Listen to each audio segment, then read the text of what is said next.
اعوذ باللہ من الشیطان الرجیم یا ایہا الذین آمنوا کتب علیکم الصیام کما کتب علی الذین من قبلکم لعلکم تتقون۔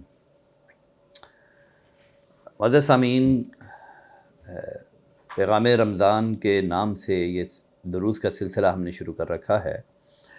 کل ہم نے روزے کی حکمت اور مصلحت بیان کی تھی کہ لوگوں کو اس کا فائدہ کیا ہے۔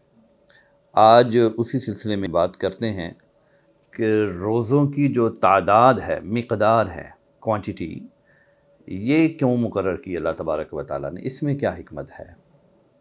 آپ جانتے ہیں اس سلسلے میں ہم حجت اللہ البالغہ کا مطالعہ کر رہے ہیں، شاہ ولی اللہ دہلوی رحمۃ اللہ علیہ۔ تو انہوں نے اس کی حکمت بیان کی ہے کہ روزوں کی جو گنتی ہے، مقدار ہے، اس کا جو تعین کیا گیا ہے کہ یہ آپ نے مثلا 29 ہیں، یہ ایک مہینہ آپ نے روزے رکھنے ہیں۔ تو اس کی کیا وجہ ہے؟ کل میں نے آپ کے سامنے عرض کیا تھا کہ انسان کے اندر بنیادی طور پر دو طرح کی صلاحیتیں اللہ تعالیٰ نے رکھی ہیں، ایک حیوانی اور دوسری نورانی اور رحمانی ہے، جس کو ملکوتی صفت کہا جاتا ہے، خصلت کہا جاتا ہے، کہ انسان چاہتا ہے کہ میں اپنی روحانیت کو اتنا تازہ کروں اور میں جو ہے زیادہ سے زیادہ اللہ کے ساتھ اٹیچ ہو جاؤں۔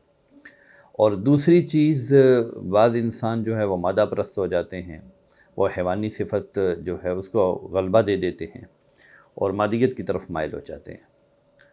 تو روزے کا چونکہ مقصد کل بیان کیا گیا تھا، یہ ہے کہ انسان کی حیوانی جو خصلت ہے اس کو کمزور کیا جائے اور اس کو تابع کیا جائے اس کے روحانی اور نورانی کے۔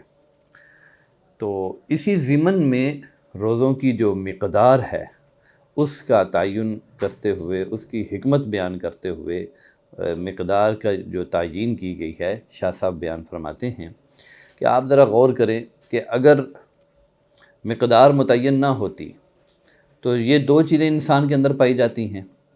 تو بعض لوگ ایسے ہوتے کہ وہ اپنی حیوانی جو خصلت ہے اس کے تابع ہو جاتے اور اس کو برتری دے دیتے، نتیجتاً یہ ہوتا کہ وہ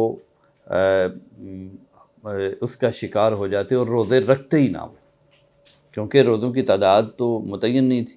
اگر رکھتے تو بہت تھوڑے رکھتے، ٹھیک ہے جی ہم نے فریضہ ادا کر دیا، بس بات ختم، اور وہ آزاد تباہ رہتے۔ اس کے برعکس کچھ لوگ ایسے ہوتے جن کے اندر رحمانی نورانی صلاحیت کا غلبہ ہوتا اور وہ زیادہ سے زیادہ اللہ کے ساتھ اٹیچ ہونا چاہتے، اللہ کا بندہ بننا چاہتے، تو وہ کیا کرتے؟ وہ ہر وقت روزے رکھنے شروع کر دیتے۔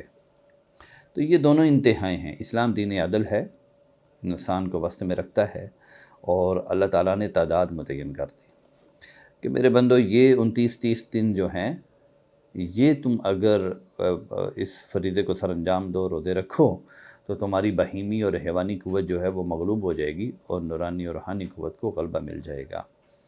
تو یہ ایک حکمت ہے روزوں کی تعداد، مقدار متعین کرنے میں۔ امید ہے آپ کو یہ بات سمجھ آئی ہوگی، دعاؤں میں یاد رکھیے گا، انشاءاللہ پھر ملیں گے۔ السلام علیکم ورحمۃ اللہ وبرکاتہ۔